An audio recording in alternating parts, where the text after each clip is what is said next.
Hi hello, இன்றைக்கி நம்ம என்ன பார்க்க போகிறோன்னா ரவா உப்புமாங்க. ரவா உப்புமா எல்லாருக்கும் தெரியும். இருந்தாலும் எங்கள் வீட்டில் இன்றைக்கி செஞ்சேன், அதனால தான் நான் உங்களுக்கு ஷேர் பண்ணுறவங்க கூட. ஓகே, வாங்க எப்படி செய்யுதுன்னு பார்த்துடலாம். ஒரு வானொலியில் எண்ணெய் ஊற்றிக்கோங்க. கடலைப்பருப்பு, உளுத்தம்பருப்பு, கடுகு, இஞ்சி போட்டுக்கோங்க, நல்லா வாசமாக இருக்கும்.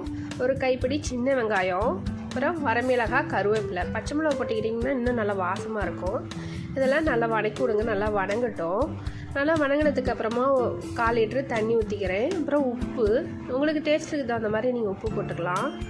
இதெல்லாம் நல்லா மிக்ஸ் பண்ணுங்கள். நல்லா மிக்ஸ் ஆகி கொதிக்க போகிறப்ப இங்கே பாருங்கள், வறுத்த ரவை தாங்க இது. நான் வறுக்கலை, வறுத்த ரவையை தான் வாங்கினேன். இதையும் ஒரு 50 கிராம் சேர்த்துக்கிறேன். சேர்த்து இதை நல்லா மிக்ஸ் பண்ணிக்கலாம். நல்லா கெட்டியாகிற அளவுக்கு கட்டி விழாமல் கிண்டணுங்க. இது தாங்க இதில் கொஞ்சம் சிரமமாக இருந்துச்சு. நல்லா கட்டி விழாமல் கிண்டிக்கலாம். இப்போ பார்த்திங்கன்னா நல்லா கட்டி விழாமல் கிண்டி கொஞ்சம் இணக்கமாக வந்துடுச்சு. இப்போ கொத்தமல்லியும் ஒரு ஸ்பூன் எண்ணெயும் ஊற்றிக்கிறேன். ஊற்றி நல்லா மிக்ஸ் பண்ணிக்கலாம்.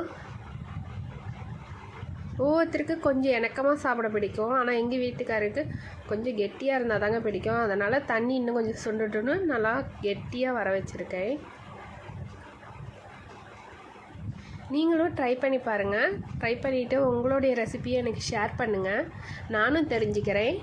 ஓகே, பிடிச்சிருந்தா ரோஸ் கார்டன் சேனலை சப்ஸ்கிரைப் பண்ணுங்கள், சப்போர்ட் பண்ணுங்கள், லைக் பண்ணுங்கள். ஓகே, பாய். மீண்டும் சந்திப்போம்.